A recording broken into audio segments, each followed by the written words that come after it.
Okay, तो in the last session we have seen, अगर आपको याद होगा, रियल डेप्थ, एपरेंट डेप्थ, और एक केस में object was in denser medium and observer was in rarer medium. इस केस में ऑब्जेक्ट जो है वो रियल डेप्थ से क्लोजर दिखता है हमको। So what we see is that the object appears close compared to its real distance, and in the other case object was in rarer medium and observer was in denser medium, just like the case of a plane flying by and you are inside the swimming pool। आप swimming pool के अंदर से outside object को देख रहे हो, तो उस केस में जो ऑब्जेक्ट है वो रियल हाइट से दूर अपीयर होता है। तो दैट इज वाई हमने डिफाइन किया था apparent depth, real depth, apparent height, real height, so on so fourth. और अगर आपको याद होगा, मैं पहले केस की बात कर रहा हूँ। पहला केस मतलब कौन सा केस? जिस केस में object was inside denser medium and observer was in rarer medium. तो रिफ्रैक्टिव इंडेक्स ऑफ मीडियम हमने डिफाइन किया था real depth upon apparent depth, right? This is already what we know. इसका मतलब apparent depth is equal to real depth upon refractive index mu. तो ये दो formulas use करके हम एक इंटरेस्टिंग रिजल्ट ला सकते हैं। So this formula you already know. ये कौन सा केस था मैं वापस बता रहा हूँ। This was the case when the object was in denser medium. अब मान लेते हैं हमारे पास एक बीकर है जिसमें 3, 4, 5, 6 जो भी होगा नंबर ऑफ लिक्विड्स है, और वो लिक्विड्स इमिसिबल है। इमिसिबल मतलब वो मिक्स नहीं होते, जैसे ऑयल एंड वाटर। आपने देखा होगा कि अगर आपने ऑयल और वाटर को मिक्स करने की कोशिश की तो वो नहीं होता है, तो उसको बोलते हैं इमिसिबल लिक्विड्स, राइट? तो let's say if a beaker contains, if a beaker or a vessel contains various immiscible liquids,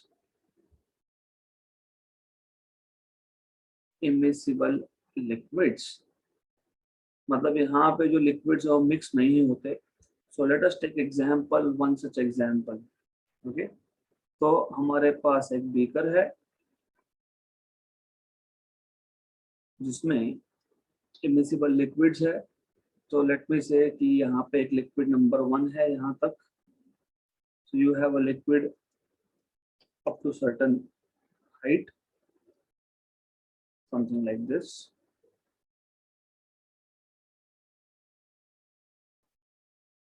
okay, तो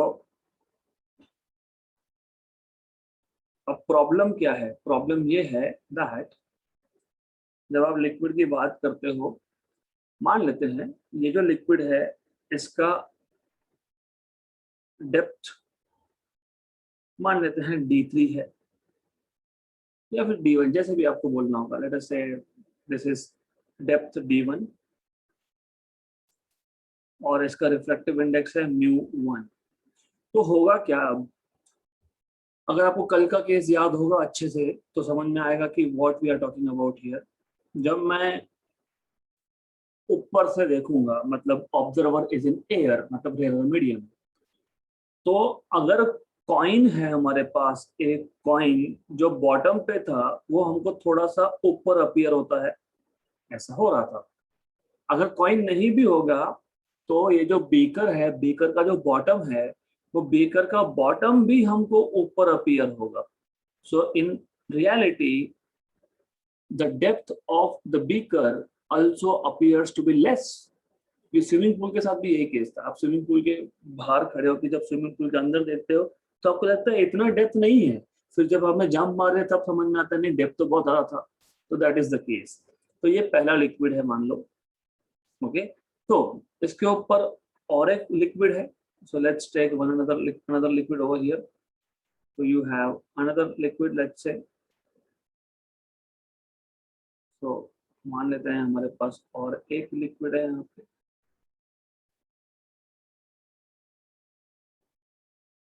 Over here we have another liquid।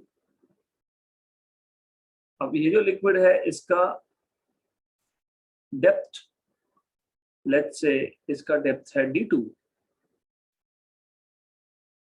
so depth of this liquid is D2 और इसका refractive index है μ2। इसके ऊपर और एक liquid ले लेते हैं हम लोग, let's take one more liquid on this. Okay, so let's take one more liquid on this. तो उसके ऊपर और एक लिक्विड है, और ये जो लिक्विड है इसका जो डेप्थ है, let's assume the depth of this liquid is D3। so we have another liquid of depth D3 and refractive index μ3। तो क्या होगा ये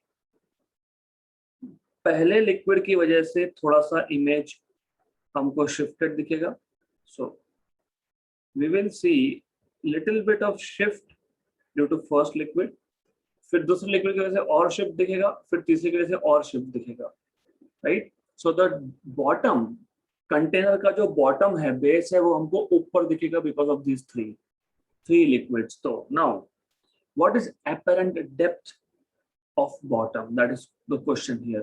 तो सबसे पहले एपरेंट डेप्थ ऑफ बॉटम कैसे निकालोगे? एपरेंट डेप्थ ऑफ बॉटम, इसके लिए ये फॉर्मूला हमने लिख के रखा है। What is apparent depth of bottom? Real depth upon refractive index. अगर हमारे पास सिर्फ पहला लिक्विड होता तो एपरेंट डेप्थ क्या होता? D1 upon μ1, by definition real depth upon refractive index. क्योंकि अगर हमारे पास, मान लो हमारे पास ये दोनों लिक्विड्स नहीं होते, okay, we do not have these two liquids, only single liquid, तो उस केस में आपको मिलता apparent depth as real depth D1 upon μ1। अगर दो लिक्विड्स है तो दो लिक्विड के केस में प्लस, क्योंकि शिफ्ट तो दोनों प्रोड्यूस करेंगे, पहला लिक्विड भी दूसरा लिक्विड भी। दूसरे लिक्विड का डेप्थ कितना है? D2 और रिफ्रैक्टिव इंडेक्स कितना है? μ2। तीसरा लिक्विड भी है तो टोटल डेप्थ आपको मिलेगा D1 by μ1 plus D2 by μ2 plus D3 by μ3।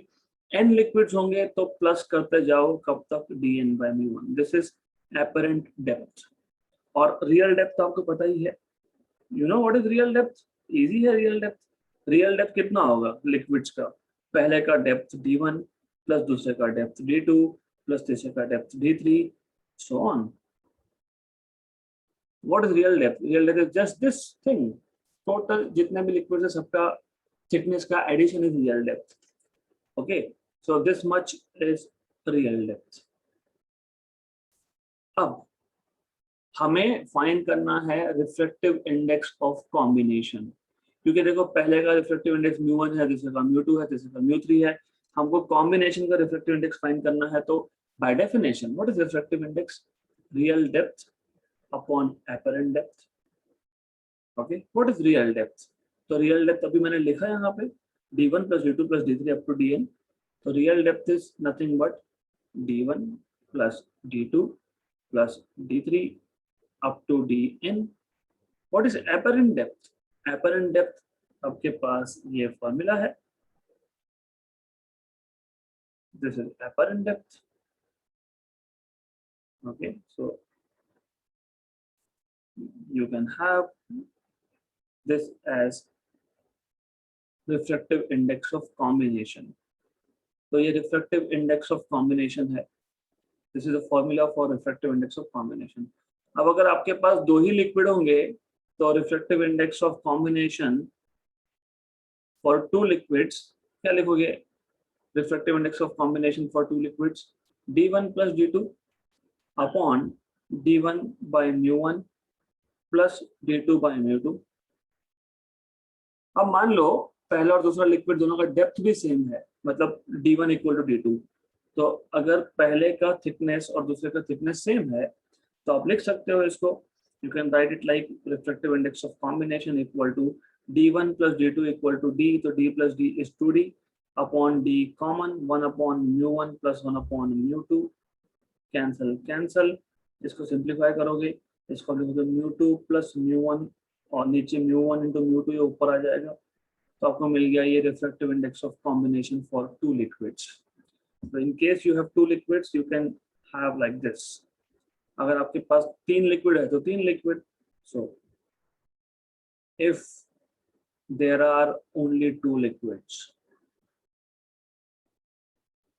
तो ऐसा आप फॉर्मूला बना सकते हो। तो जितने ज्यादा लिक्विड होंगे उतना ज्यादा एपरेंट, मतलब उतना ज्यादा ऑब्जेक्ट आपको या फिर बेस उतना ज्यादा आपको शिफ्टेड दिखेगा। That is what it means, right? So this is how you can find out refractive index of combination. Okay. Next topic is total internal reflection. Total internal reflection, TIR. आप मुझे सुन पा रहे हो, आप ये लेक्चर अटेंड कर पा रहे हो, it is because of this physical phenomena, total internal reflection. How? समझेगा। सबसे पहले इसको टोटल क्यों बोलते हैं? देखो क्या होता है नॉर्मली ऐसा होता है, मान लेते हैं I have a medium, okay, ये हमारे पास एक इंटरफेस है, राइट? अब इस इंटरफेस में, this interface is basically separating 2 mediums. तो ये जो इंटरफेस है ये 2 मीडियम्स को सेपरेट कर रहा है, ओके। मान लो I have this as glass, और आपको पता है कि जब रे ऑफ लाइट ऐसा आएगा तो जब इस सरफेस पे वो इंसिडेंट होगा तो light will bend towards normal, okay. So whenever ray of light travels from rarer to denser medium, it when it goes inside, मतलब जब मटेरियल के अंदर जाएगा तो it bends towards normal. Well by the way, जब भी रे एक सरफेस पे इंसिडेंट होता है तो नॉट नेसेसरीली ट्रू कि पूरा का पूरा रिफ्रैक्शन हुआ, some part is reflected also. तो रे ऑफ लाइट आया, कुछ रिफ्लेक्ट हुआ, बाकी ट्रांसमिट हो गया, इसको आप बोलते हो partial reflection. So part of light is partially reflected and part of light is partially transmitted, it goes inside the medium, right? तो ये partial reflection का केस था। जब हम टोटल की बात करते हैं तो उस केस में ट्रांसमिटेड बीम नहीं होगा, मतलब when you talk about total reflection you don't have transmitted beam। अब टोटल इंटरनल रिफ्लेक्शन क्यों बोला जाता है इसको? So let's see in that case. So to do this, सबसे पहले you need to understand few things. जब हम टोटल इंटरनल रिफ्लेक्शन की बात करेंगे तो उस केस में there are certain conditions. Condition number 1, यहाँ पे लाइट जो है वो हमेशा डेंसर मीडियम से रेयर मीडियम में ट्रेवल करना चाहिए, मतलब the ray of light should travel from denser to rarer medium। क्यों ऐसा? तो you will understand in a while।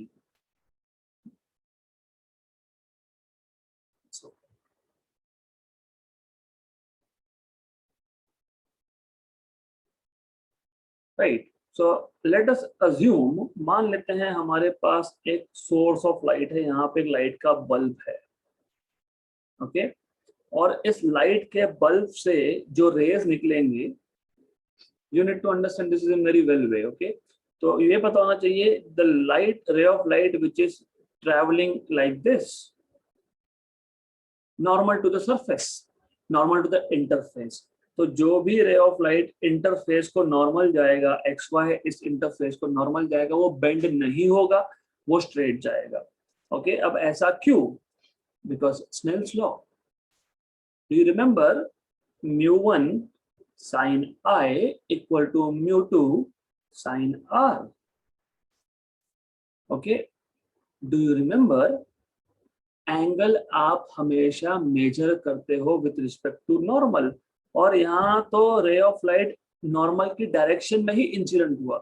अगर नहीं याद आ रहा है तो बता देता हूँ, हम नॉर्मली उल्टा लेते हैं, हम बोलते हैं ऐसा लाइट आया, फिर नॉर्मल ड्रॉ किया, फिर ये एंगल ऑफ इंसिडेंस है ना। अगर रे ऑफ लाइट आ ही सीधा रहा है, इफ रे of light is coming like this, directly in the direction of normal. तो इसका मतलब I की वैल्यू 0, I 0 मतलब साइन 0 0, मतलब यहाँ पे 0, मतलब μ2 इंटू साइन R 0, मतलब साइन R भी 0, मतलब R भी 0। मतलब जब एंगल ऑफ इंसिडेंस ही 0 है तो एंगल ऑफ रिफ्रैक्शन भी 0 है, मतलब राइट सीधा सीधा ट्रैवल करेगा। तो light will come in the direction of normal and go straight, right. तो इसलिए जब एंगल ऑफ इंसिडेंस 0 होता है, in that case there is no refraction, ray of light just travels straight। अब मैं इंटेंशनली यहाँ पे कुछ नॉर्मल्स बता रहा हूँ, I am drawing some normals here, okay, we need this. हम यहाँ पे कुछ नॉर्मल ड्रॉ करके रखते हैं, I will draw some normal here.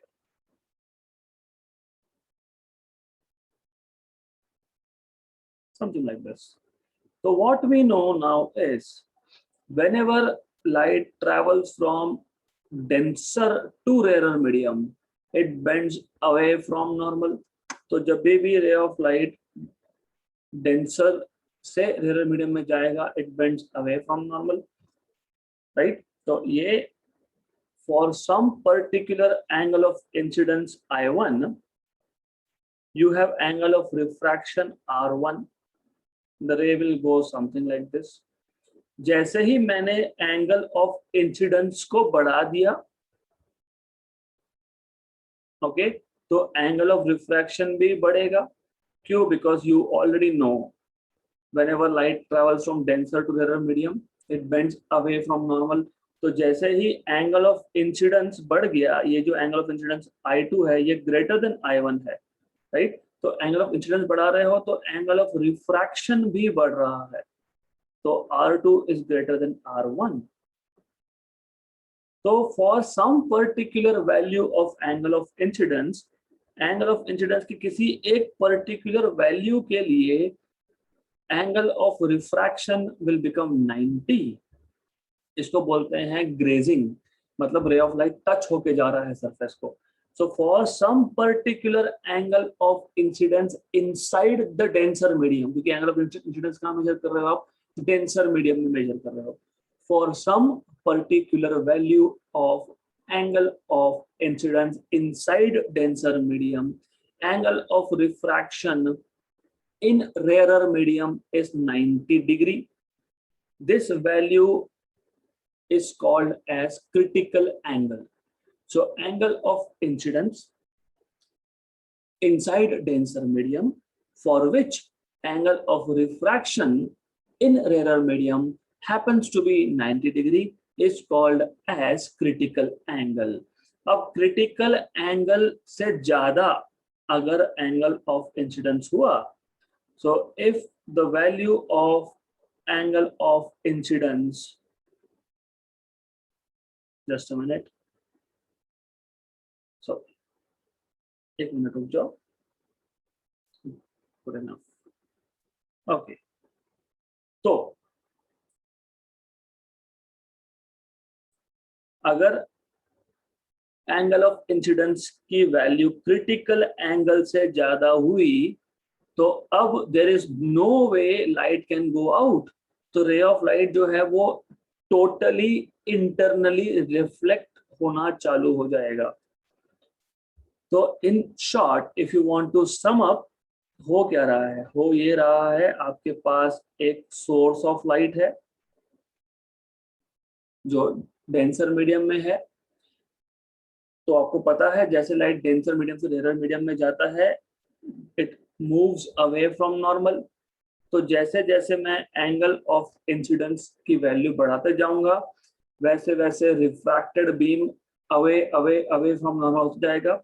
एक particular value for angle of incidence पे एंगल ऑफ रिफ्रैक्शन, मतलब रिफ्रैक्टेड बीम, रिफ्रैक्टेड रे, ये परपेंडिकुलर हो जाएगा, पर in the sense it is normal, मतलब वो 90 डिग्री का एंगल बनाएगा। एंगल ऑफ रिफ्रैक्शन 90 डिग्री, उस एंगल को बोलते हैं क्रिटिकल एंगल। अगर angle of incidence inside denser medium ये क्रिटिकल एंगल से ज्यादा हुआ तो अब जो रे ऑफ लाइट है वो मीडियम चेंज कर ही नहीं पाएगा, वो कंप्लीटली इंटरनली रिफ्लेक्ट हो जाएगा, उसको हम बोलते हैं टोटल इंटरनल रिफ्लेक्शन। ओके, तो टोटल इंटरनल रिफ्लेक्शन की कॉन्सेप्ट अच्छे से समझना जरूरी है। To conditions, TIR total internal reflection के लिए दो कंडीशंस होने चाहिए। Number one, ray of light must travel from denser to rarer medium. Number two, the ray of light should be incident at an angle greater than critical angle. तो ये दो conditions satisfy होने चाहिए। ये दो conditions they are must, these two conditions must be satisfied compulsorily. अब now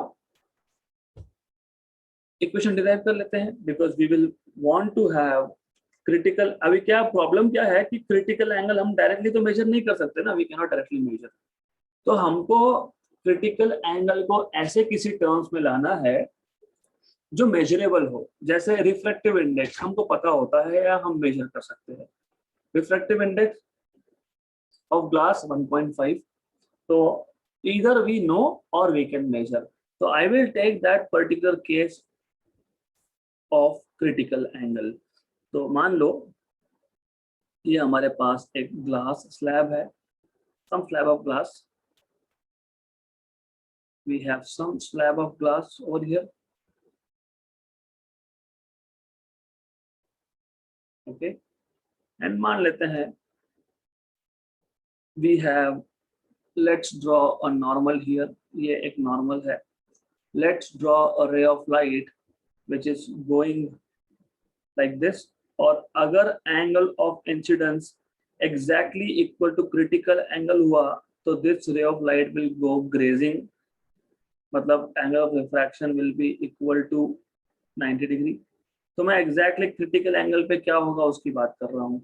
So exactly at critical angle IC, this is equal to 90 degree, R equal to 90 degree, right? तो अब इफ यू रिमेम्बर मैंने आपको बताया था कि कभी भी जिस मीडियम से लाइट ट्रैवल कर रहा है उसको 1 बोलेंगे, जिस मीडियम में जा रहा है उसको 2 बोलेंगे।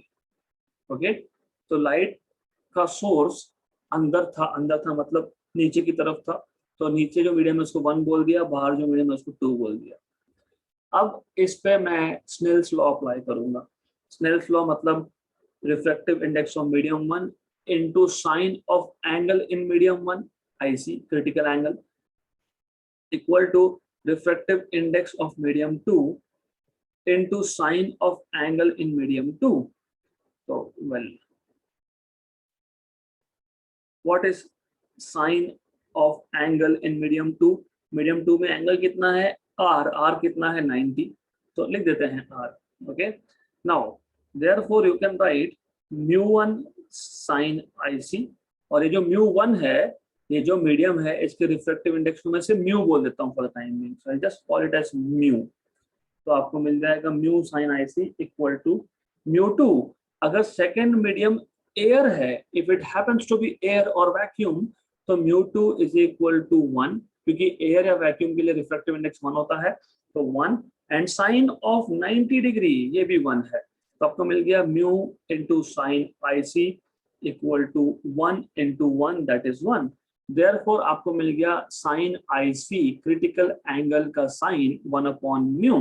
देयरफॉर आपको मिल गया IC equal to sine inverse of 1 by mu. So this is how you find out critical angle if you know refractive index of medium. अगर आपको रिफ्रैक्टिव इंडेक्स पता है, म्यू पता है, तो आप क्रिटिकल एंगल फाइंड कर सकते हो। तो हमने कुछ नहीं किया, क्रिटिकल एंगल का फॉर्मूला बनाने के लिए हमने एक मटेरियल लिया है, सोर्स ऑफ लाइट को उस मीडियम में रखा है। हम स्पेसिफिकली क्रिटिकल एंगल पे क्या होगा उसकी बात कर रहे हैं। At angle of incidence equal to critical angle of refraction in rarer medium is 90। Applying Snell's law you get formula for critical angle. This is important. Okay, now हमारे पास कुछ रियल लाइफ एग्जांपल्स होते हैं। Okay, तो for example let us take substance, medium. So I talk about different pairs. तो substance या फिर medium बोल सकते हैं इसको. Refractive index, value of refractive index mu, and value of critical angle IC. Number 1, ये सब पेयर की बात हो रही है. तो glass air, for glass air, अभी ग्लास एयर मतलब नीचे का मीडियम ग्लास है, ऊपर का एयर है. ग्लास का रिफ्रैक्टिव इंडेक्स पता ही होगा आपको, 1.5. तो इस केस में जब आप यहाँ पे 1.5 डालोगे, 1.5 मतलब 3/2, तो ये आ जाएगा आपका साइन इनवर्स ऑफ 1/3/2 मतलब 2/3 मतलब 0.66. Sine inverse of 0.66 happens to be, ये वैल्यू आ जाती है आपकी अराउंड 42 डिग्री, 41.14 डिग्री. तो ग्लास एयर के पेयर के लिए रिफ्रैक्टिव इंडेक्स 1.5 ग्लास अगर है तो क्रिटिकल एंगल आता है 41.14 डिग्री. इसका मतलब क्या? इसका मतलब एंगल ऑफ इंसिडेंस अगर 41.14 डिग्री के ऊपर हुआ तो ray of light totally internally reflect होगा.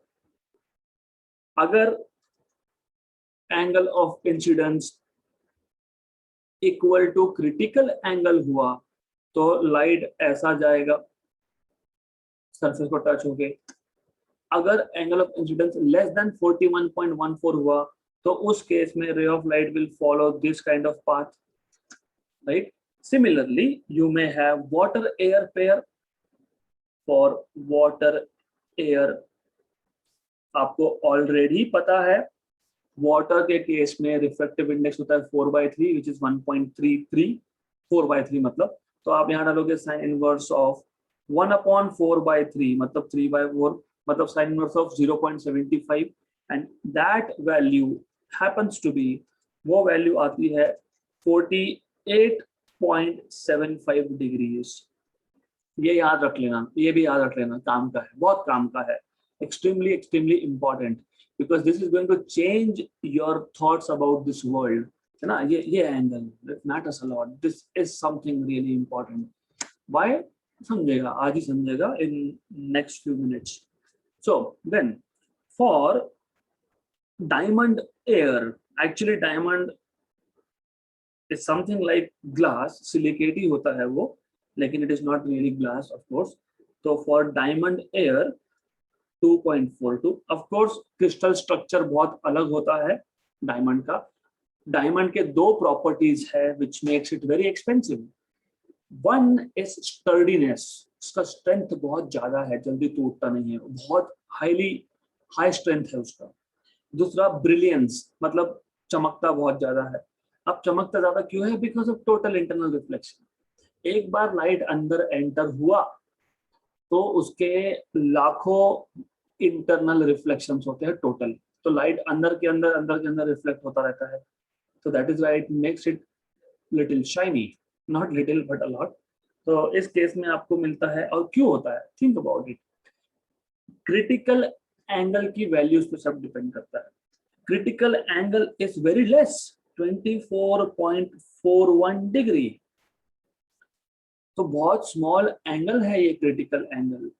तो 24.4 डिग्री के ऊपर अगर एंगल ऑफ इंसिडेंस है तो the light will just keep getting totally internally reflected again and again and again and again, चलता रहेगा. मैं सिर्फ आपको एक रफ आइडिया बता रहा हूँ यहाँ पे. I am not going to draw exact diamond और something like that, just to tell you.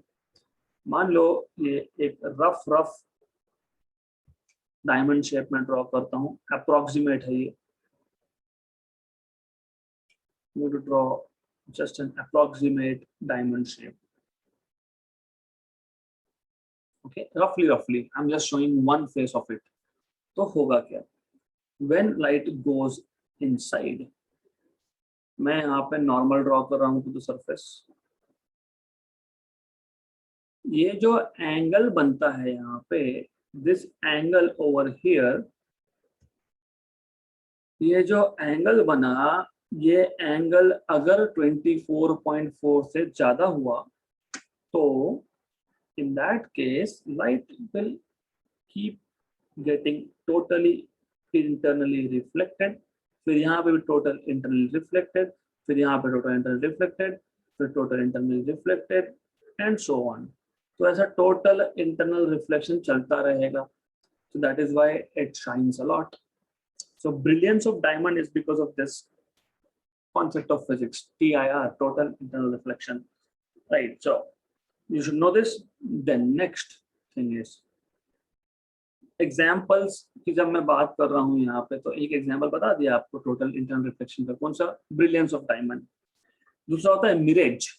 तो मैं सिर्फ यहाँ पे नोट डाउन कर रहा हूँ, जो जरूरत होगी उसको एक्सप्लेन करेंगे क्योंकि उस पर क्वेश्चन आते हैं एग्जाम में। तो एग्जाम्पल नंबर 1 हमने देखा ब्रिलियंस ऑफ डायमंड। तो we have already seen number 1 brilliance. Brilliance मतलब जो एक्स्ट्रा शाइन होता है डायमंड का, ब्रिलियंस ऑफ डायमंड।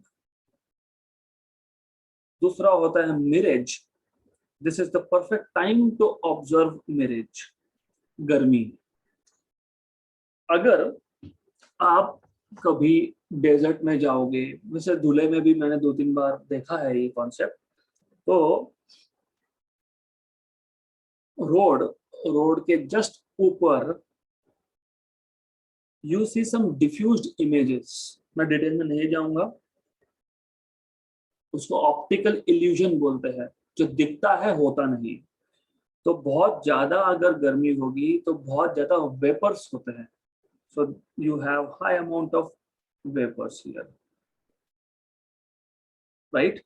तो यहाँ पे टोटल इंटरनल रिफ्लेक्शन होता रहता है and it makes a pseudo image. तो हमको एक इल्यूजन होता है कि वहां पे कुछ पानी जैसा कुछ है, like something like water, right? So that is mirage, and this is caused because of total internal reflection. Okay, so this kind of mirage hoga abhi sometimes if you go in the very like 12 PM 1 PM के आसपास जाओगे तो road के ऊपर ऐसा आपको लगता है बहुत दूर से कि वहां पे पानी है, पर वहां पे पानी होता नहीं है। वो क्यों होता है? इट इज बिकॉज इतनी गर्मी होने की वजह से नीचे जो है you have some vapours, like dense होता है। So in that case, due to multiple internal reflection of sunlight, of course sunlight, क्योंकि जो sunlight है वो आएगा, फिर वो यहाँ जाएगा, फिर उसका internal reflection होता रहेगा, something like this. So you see that there is some thing like water, उसको optical illusion होता है वो basically, that is called as mirage. The third example is optical fibre, और ये हमारे बहुत काम का चीज है। So it is very important to us because as I told you, you are able to listen to me, you are able to attend this live class because of optical fiber. मैं ऐसा नहीं बोल रहा हूँ कि बाकी technology से हो नहीं पाता था, हो सकता था, लेकिन ऑप्टिकल फाइबर ये high speed internet connection provide करता है। तो पहले तो ऑप्टिकल फाइबर क्या होता है समझ लेते हैं। तो अभी अगर आपके घर में इंटरनेट है तो most of you will be, I hope most of you are using optical fibre. तो होता क्या है ऑप्टिकल फाइबर में? ऑप्टिकल फाइबर एक केबल होता है जिसमें 2 अलग अलग सब्सटेंसेस होते हैं। एक, this is core, so this is called as, let us say, core,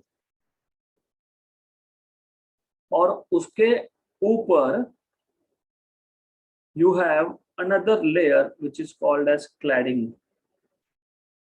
something like this. तो ये केबल ही है, दिस इज अ केबल। सिर्फ ऐसा है कि अंदर एक मटेरियल है जिसको आपने कोर बोला है, उसके बाद एक मटेरियल का लेयर है जिसको आप क्लैडिंग बोल रहे हो। तो this is a cable basically. तो ये जो है ये एक केबल ही है, वायर जैसा ही होता है but with 2 different materials, core and cladding. तो ये जो अंदर है, इसको मैं बोलूंगा कोर, दिस इज कोर, और ये जो ऊपर है this is cladding, so this is cladding, और अंदर जो है कोर है। तो व्हाट वी डू इज हम intentionally refractive index of core को ज्यादा रखते हैं compare to refractive index of cladding. मतलब हम मटेरियल ही ऐसा सिलेक्ट करते हैं कि कोर का रिफ्रैक्टिव इंडेक्स ज्यादा होना चाहिए, क्लैडिंग का कम होना चाहिए। क्यों? तो अब ये है आपके पास कोएक्सियल केबल है, मतलब what happens is let us try to send a signal in the form of electromagnetic radiation inside this। तो हम क्या करेंगे, रे ऑफ लाइट, जैसे लेजर की लाइट कैसे होती है वैसे, what we will do is we will send, try to send, यहां से हमने एक रे ऑफ लाइट इंसिडेंट कर दिया। रिमेंबर यहाँ पे क्या हो रहा है, ये जो रेड कलर का रे दिख रहा है आपको, this ray is travelling from air which is rarer medium, it is going inside denser medium। Whenever light travels from rarer to denser medium it bends towards normal। तो ये ray of light ऐसा नहीं दिखाना, ये away from normal हो गया, आपको ऐसा दिखाना पड़ेगा। तो the ray of light is traveling from rarer to denser, so it is going towards normal। तो मैं थोड़ा चेंज कर देता हूँ इसको, something like this, थोड़ा ऐसा रखता हूँ। so it is going towards normal, ऐसा बेंड हो रहा है वो towards normal। now what happens at this point, okay? या फिर थोड़ा और उसको सिंप्लीफाई कर देते हैं, यहाँ पे अब what happens over here, यहाँ पे क्या हो रहा है देखो, let me give it some names। A point पे क्या हो रहा है, मान लो what is happening at point A, light is traveling from denser into rarer, क्योंकि कोर क्या है, डेंसर मीडियम है, ऑप्टिकली डेंसर है, और क्लाइडिंग क्या है, रेयर मीडियम है। तो अगर ये जो एंगल है, दिस एंगल ऑफ इंसिडेंस, थोड़ा डायग्राम छोटा हो गया, pardon me for this, if this angle of incidence happens to be greater than critical angle, तो टोटल इंटरनल रिफ्लेक्शन होता रहेगा। So what is happening, total internal reflection हुआ, फिर यहाँ पे भी वही सीन, फिर इंटरनल रिफ्लेक्शन हुआ, फिर यहाँ पे भी वही scene, so on so forth. तो हमने क्या किया, हमने ऑप्टिकल फाइबर को ऐसा बनाया है सच दैट जब जब ये जो रे है ये इंसिडेंट होगा कोर क्लैडिंग के सरफेस पे, बाउंड्री पे, तब तब एंगल ऑफ इंसिडेंस ऐसा होना चाहिए so that it is greater than critical angle. अगर ऐसा हुआ तो दिस रे will keep on travelling inside only because of total internal reflection। okay, so there are few things that you need to know। सबसे पहले optical fibre क्या होता है, optical fibre is just a wire with to materials, अंदर एक thick core होता है और उसके ऊपर एक थिन क्लैडिंग बोलते हैं उसको, जो सेम मटेरियल नहीं है ऑफ कोर्स, तो उसको एक लेयर से कवर किया जाता है कोर को। तो जो जो लेयर की बात हो रही है उसको बोलते हैं क्लैडिंग।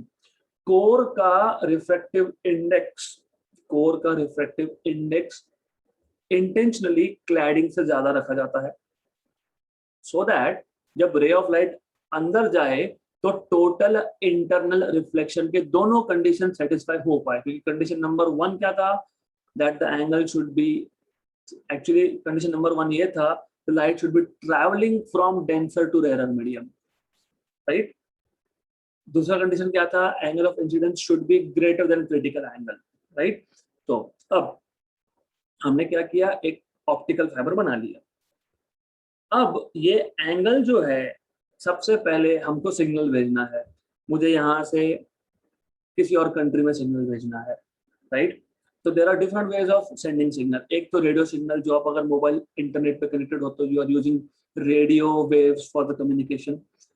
दूसरा है थ्रू करंट्स, जो ओल्ड डेज आउटडेटेड टेक्नोलॉजी जो था, उसमें ब्रॉडबैंड में करंट के थ्रू डेटा ट्रांसमिट करना. अभी करंट है तो रेजिस्टेंस है, हीट जनरेशन है तो लिमिटेशन था. 1 Mbps when I was in 11-12, हमको तो 128 kbps, forget about 1 Mbps, 128 kbps का स्पीड मिल जाता था तो we were very happy. High speed internet, wow. Okay, तो देयर वाज लिमिटेशन. 2-4-5 Mbps के ऊपर आप डेटा ट्रांसमिट कर नहीं पाओगे, क्योंकि वहाँ पे आप करंट्स के थ्रू भेज रहे हो डेटा, तो रेजिस्टेंस होगा, हीट होगा. सो बहुत प्रॉब्लम थी, बहुत बार वायर मेल्ट भी हो जाते थे. तो अभी आपको मिलता है 100 Mbps, 200 Mbps, 1 गीगा पर second. Okay, it is because of optical fibre. तो ऑप्टिकल फाइबर में आप डेटा ट्रांसमिट कर रहे हो यूजिंग टोटल इंटरनल रिफ्लेक्शन. तो ये जो आप रे ऑफ लाइट यूज कर रहे हो, दिस रे of light first of all आपको ये ऑप्टिकल फाइबर के अंदर भेजना पड़ेगा. और जब ये रे ऑफ लाइट ऑप्टिकल फाइबर के अंदर जाएगा तो it is travelling from rare air to denser core. तो it will bend, not should, it will bend towards normal. अब ए पॉइंट पे क्या हो रहा है, that is interesting. At point A, मतलब when light is travelling from core to cladding, if the angle of incidence happens to be greater than critical angle, तो total internal reflection होता रहेगा. Okay, तो ये डिपेंड करेगा इस angle पे alpha, मतलब क्रिटिकल एंगल, अंदर का जो एंगल ऑफ इंसिडेंस है, ये जो एंगल है ये डिपेंड करेगा इस एंगल पे. इसको बोलते हैं एक्सेप्टेंस एंगल. ऑब्वियसली ज्योमेट्री आप देखोगे बाद में, but this angle of incidence inside the core will depend on this angle, which is called as acceptance angle, right? दूसरी चीज ये भी है, क्योंकि ये इलेक्ट्रोमैग्नेटिक रेडिएशन के थ्रू हम सिग्नल भेज रहे हैं, और आपको पता है इलेक्ट्रोमैग्नेटिक रेडिएशन का स्पीड बहुत ज्यादा होता है ना. It is in lakhs of kilometre per second. 3 lakh kilometre per second तो वैक्यूम से, ग्लास से 2 लाख किलोमीटर पर सेकेंड. तो हाई स्पीड, बहुत फास्ट सिग्नल जाता है, ये भी एडवांटेज है. So anyways, this is called as acceptance angle alpha. तो नाउ फर्स्ट ऑफ ऑल, अगर मैं कोर के रिफ्रैक्टिव इंडेक्स को μ1 बोलता हूँ और क्लैडिंग के रिफ्रैक्टिव इंडेक्स को μ2 बोलता हूँ, तो μ1 शुड बी ग्रेटर देन μ2. और ये जो एंगल ऑफ एक्सेप्टेंस आता है alpha, it turns out to be sin inverse of under root of μ1 square minus μ2 square. You can prove this, ये derive कर सकते हो, but there is no need, सिर्फ पता होना चाहिए. Acceptance angle sin inverse of under root of μ1 square minus μ2 square. और वैसे भी याद रखने का है ही क्या, मैं under root of μ2 square minus μ1 square लिख ही नहीं सकता हूँ. क्यों लिख सकता हूँ? इमेजिन μ2 की वैल्यू μ1 से लेस है. मान लो μ2 की वैल्यू 2 है, μ1 की वैल्यू 3 है. 2 square is 4, 3 square is 9. Under root of -5, what is -5? Root के अंदर नेगेटिव का मतलब क्या? Imaginary number. तो ऑब्वियसली क्या याद रखना है, तो बड़ा नंबर ही, मतलब μ1 स्क्वायर माइनस μ2 स्क्वायर ही होगा. उल्टा तो होने से रहा, क्योंकि अगर उल्टा लिख दिया आपने तो आप बात कर रहे हो अंडर रूट के अंदर नेगेटिव नंबर की, जो इमेजिनरी होता है. तो obviously you have to know this. Well, by the way, ये साइन इनवर्स लिखने से पहले मैं ऐसा करूंगा, मैं साइन अल्फा डिफाइन कर लूंगा. इनवर्स बाद में देखेंगे. तो ये जो साइन अल्फा है, इसको बोलते हैं numerical aperture. Under root of μ1 square minus μ2 square is called as numerical aperture of optical fiber. So याद रखना ये, this is numerical aperture. और अल्फा जो एंगल आएगा, which will happen to be sin inverse of under root of μ1 square minus μ2 square, इसको हम बोलते हैं एक्सेप्टेंस एंगल. एक्सेप्टेंस एंगल या फिर एंगल ऑफ एक्सेप्टेंस भी बोलते हैं इसको. So this is acceptance angle. Okay, this is all you need to know about optical fiber. इतना पता होना चाहिए. Then next example of total internal reflection is, और ये जो example है example number 3 optical fiber का, जो example number 4 हम लेने वाले हैं, इस पे questions आए हैं और आते हैं. Field of vision of fish. Field of vision of fish.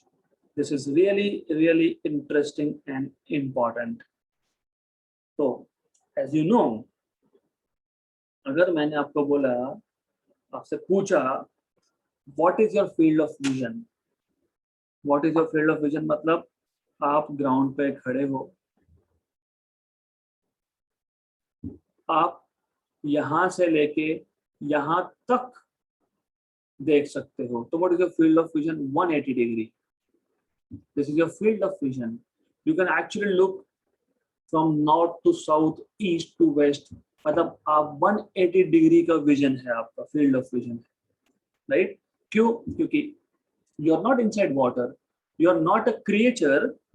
आप ऐसे क्रिएचर नहीं हो जो पानी के अंदर रहता है. You are on the surface of earth, and हम लोग सरफेस ऑफ अर्थ पे है, मतलब हम लोग एयर में जीते हैं, राइट?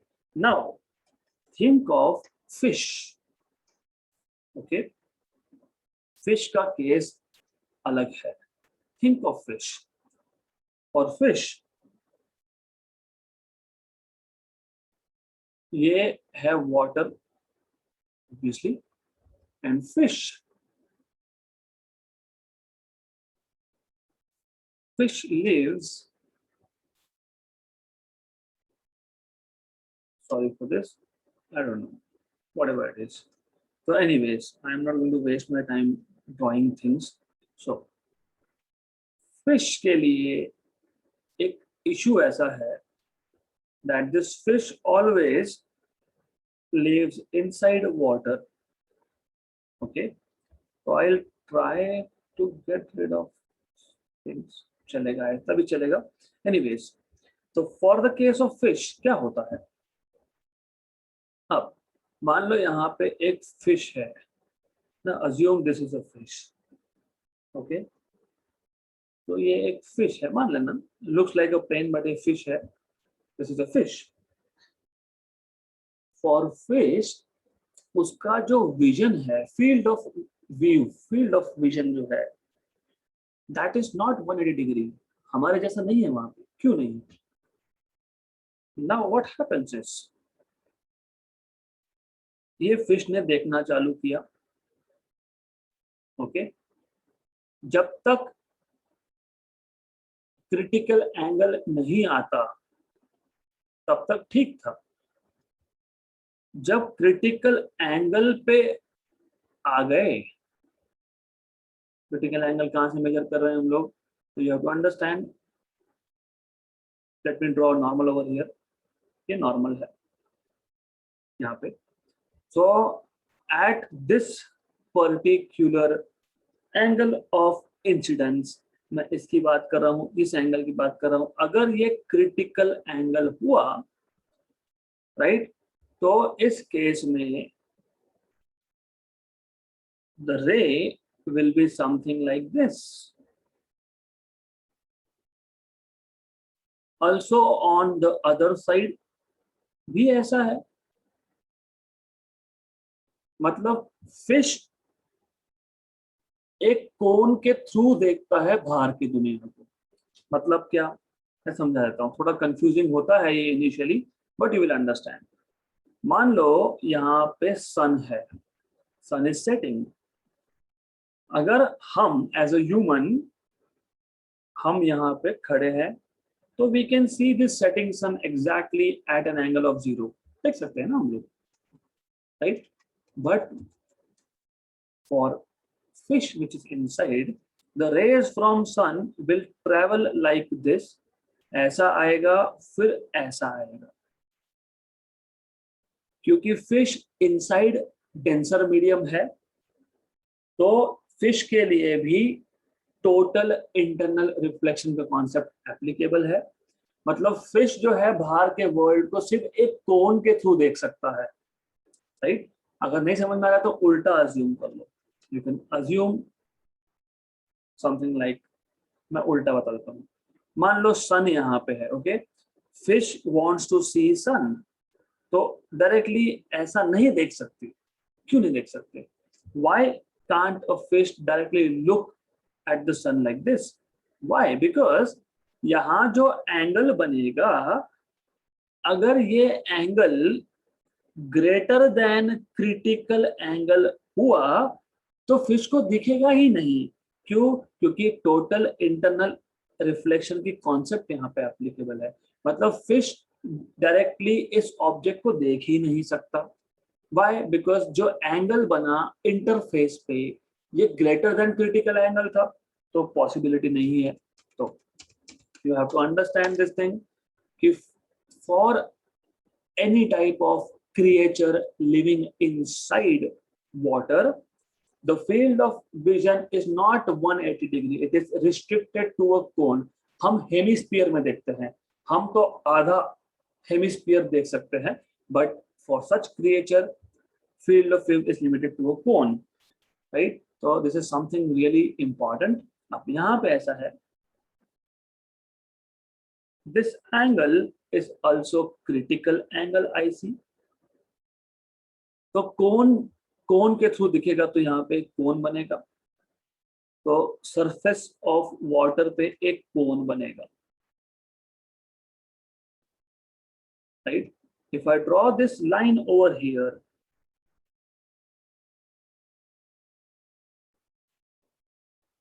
नाउ सिंस ये एंगल यहाँ पे आईसी है, क्रिटिकल है, तो ये एंगल भी क्रिटिकल होगा, अल्टरनेट एंगल थ्योरम, ओके। तो ये भी आईसी होगा। ये जो बेस है, बेस मतलब आपको पता है आइसक्रीम खाया होगा तो ऊपर सर्कल बनता है। आइसक्रीम का कोन अगर आपने लिया होगा तो कोन का जो ब्रिम होता है, एंड होता है, वो सर्कल होता है, उसको बेस ऑफ कोन बोलते हैं। तो ये जो बेस ऑफ कोन है इसका रेडियस आर है मान लेते हैं। So I will take this radius as R. This height मतलब इस पॉइंट से यहां तक डिस्टेंस जो है वो h है, तो this height is h, let us say. Okay, so there are few things that we would want to know. सबसे पहले you should know certain definition। apex angle, what is apex angle? Apex angle is the total angle through which a fish can see। जैसे हम 180 degree के through दे सकते हैं, fish के लिए ये एंगल जो है इतना, this is the angle through which a fish can see outside world, तो उसको बोलते हैं एपेक्स एंगल। और ये एंगल आईसी है तो ये एंगल भी आईसी है, बिकॉज दिस इज आईसी, तो ये भी आईसी, तो आईसी प्लस आईसी 2IC। तो apex angle is nothing but 2 times of critical angle, okay. Radius of base, हमको बेस मतलब सर्कल का रेडियस निकालना है, रेडियस ऑफ बेस। तो आप इसके लिए बेसिक ट्रिग्नोमेट्री यूज करो। What is tan of IC? tan is opposite side, तो IC का opposite side R by adjacent side H, तो that is R by H, okay. तो आपको मिल गया R equal to H tan of IC, tan of critical angle IC। और ये है वाटर का रिफ्रैक्टिव इंडेक्स मान लेता हूं म्यू। मैंने पहले ही बताया है कि क्रिटिकल एंगल डायरेक्टली मेजर नहीं कर सकते हो आप, I have already told you. तो हमको फॉर्मूलाज कभी भी मेजरेबल पैरामीटर में चाहिए, तो यहाँ पे tan IC मेजरेबल नहीं है। But what you know is, have we went through what is sin IC 1 by mu? याद है क्या? याद है ये equation sin of IC 1 by mu? yes। then do you remember basic trigonometric identity? sin square IC plus cos square IC is equal to 1। मतलब cos square IC is equal to 1 minus sin square IC। और ये derivation मैंने module में भी नहीं दिया है, so you need to know how to do it. cos square IC equal to 1 minus what was sin IC 1 by mu इसका square 1 by mu square, तो आपको मिलेगा mu square minus 1 by mu square. Therefore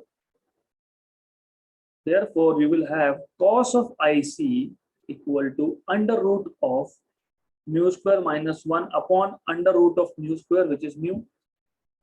आपको cos IC मिल गया, sin IC तो था ही, तो tan IC क्या आता है? Tan IC is sin IC by cos of critical angle. So this is equal to 1 by mu upon this particular term. Okay, so this particular term, उसमें अब ये और ये हो गया कैंसल. Therefore आपको मिल गया tan of critical angle as 1 upon under root of mu square minus 1. Therefore radius of base h tan IC था, so you had radius of base as h into tan IC. h into tan IC is under root of mu square minus 1.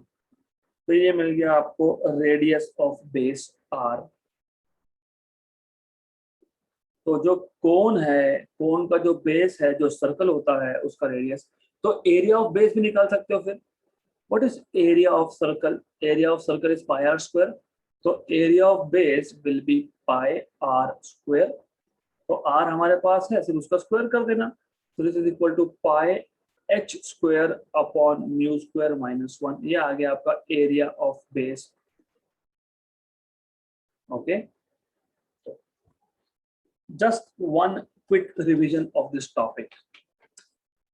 Idea is very interesting and excellent. We humans, हम air में जीते हैं, not like हवा में जीना. On the surface of earth we survive in the atmosphere of earth. We don't have to go inside water to live. Okay, तो हमारा जो field of vision है, एपेक्स एंगल जो है, हम 180 डिग्री के थ्रू देख सकते हैं. हम पूरे एक हेमिस्फीयर को देख सकते हैं. हेमिस्फीयर क्यों बोल रहा हूँ? क्योंकि on the surface of earth आप पूरा का पूरा हेमिस्फीयर देखते हो, राइट? तो you can just see in this particular region. But if there a creature like fish which lives inside water, उसका जो फील्ड ऑफ विजन है वो रिस्ट्रिक्टेड है. Because when the fish tries to see outside world, fish मतलब observer is inside denser medium. तो वो जो ray of light है या जो डायरेक्शन है जिसके थ्रू वो देखने की कोशिश कर रही है, it has to follow basic law of physics, that is total internal reflection. तो जैसे जैसे हायर एंगल पे पहले तो फिश यहाँ देखने की कोशिश करेगी, मतलब आपको पता है this light direction ray denser to rarer away from normal. मतलब कोई ऑब्जेक्ट अगर यहाँ पे है तो फिश को देखने के लिए वो रे बेंड होके अंदर आता है. What I am saying is, मैं रिपीट कर देता हूँ. आई एम सेइंग कि अगर एक ऑब्जेक्ट यहाँ पे है मान लो, तो जब फिश इस ऑब्जेक्ट को देख रही है, इन दैट केस उसको ये ऑब्जेक्ट यहाँ कहीं अपीयर होगा, यहाँ उसको ऑब्जेक्ट अपीयर होने वाला है. बट इन रियलिटी ऑब्जेक्ट तो कहीं और रखा था. ऐसा क्यों हुआ?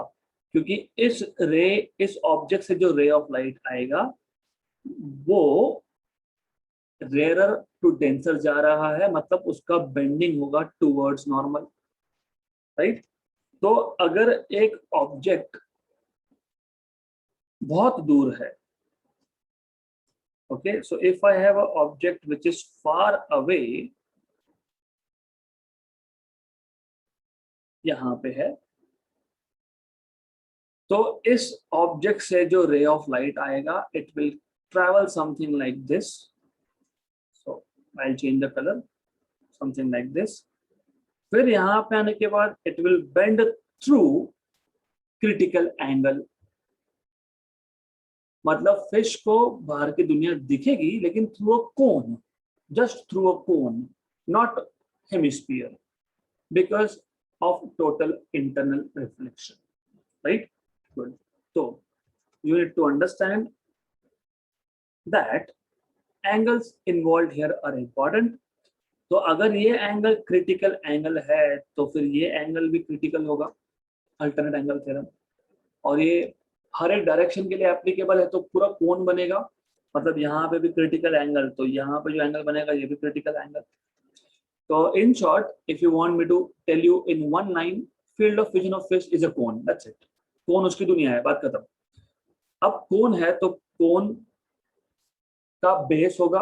बेस मतलब जो मैक्सिमम रेडियस का सर्कल बनता है, राइट?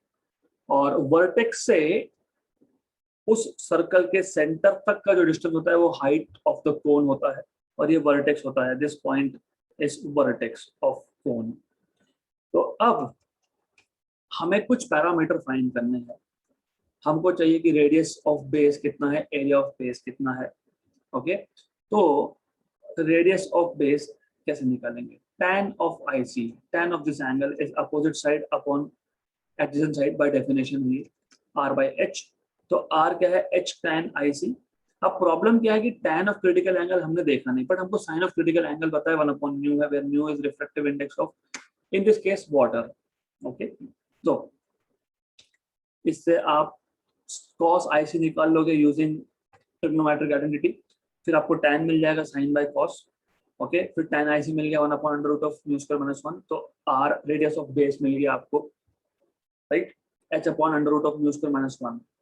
फिर एरिया ऑफ बेस मिल जाएगा. तो जो सर्कल बनता है उसका एरिया पाई r स्क्वायर. तो you have this area of base as pi r square. Okay, apex angle मैंने बता दिया आपको. 2 times of critical angle is apex angle.